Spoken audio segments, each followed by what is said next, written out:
ഇന്ന് നമ്മുടെ വീടിന്റെ ഉള്ളേരിയ, ചെറിയ ഉള്ളേരിയ കൂടെ വരെ ചെറിയ മക്കൾ ഉപയോഗിക്കുന്നുണ്ട്. അപ്പോൾ ഞങ്ങൾ ഇതിനിടയിൽ കൊണ്ടുപോയത് 13 വയസ്സിൽ ഞങ്ങള് റിയാബിനകത്ത് കൊണ്ടുപോയത്. മറ്റേ പാർട്ട് ടൈം ആയിട്ടൊരു 2-3 മണിക്കൂർ ജോലിക്ക് പോകും. ആ ജോലിക്ക് പോകുന്ന സ്ഥലത്ത് നിന്ന് ചെറിയ രൂപത്തിൽ കുട്ടിക്ക് കിട്ടി തുടങ്ങിയതാണ്.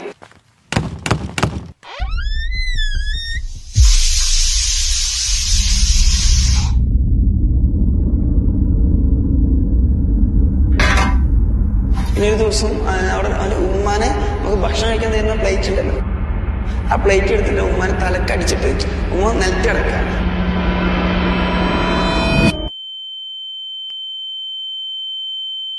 സ്വന്തം ഉമ്മാനെ മറ്റൊരു രൂപത്തിൽ ചിന്തിക്കണം എന്നെനിക്ക് മനസ്സിലാക്കിക്കൂടാ. അത് ഈ കുട്ടി പുസ്തകങ്ങൾ മുതൽ ബാഗത്തെ എല്ലാ സാധനങ്ങളും മറ്റേ വീടിന് ഉള്ളിലിട്ട് അതൊക്കെ കത്തിച്ചിട്ട് നിൽക്കണം. ഞാൻ ചെല്ലുന്ന സമയത്ത് ആകെ വയലിന്റെ രാത്രിക്ക് 11 മണിക്ക്. പിന്നെ അങ്ങോട്ട് നിങ്ങൾ എന്നാൽ രാത്രി കുട്ടിനെ കൊണ്ടുപോകുന്ന എങ്ങനെയല്ലോ, 2 കൈയും ബാക്കിലേക്ക് കെട്ടിട്ട് വണ്ടിയുടെ ബാക്ക് സൈഡില് അപ്പുറത്തും ഇപ്പുറത്തെ ഒരാളെ ഇറുക്കി പിടിച്ചിട്ട് ഞങ്ങൾ ഹോസ്പിറ്റലിൽ കൊണ്ടുപോകും.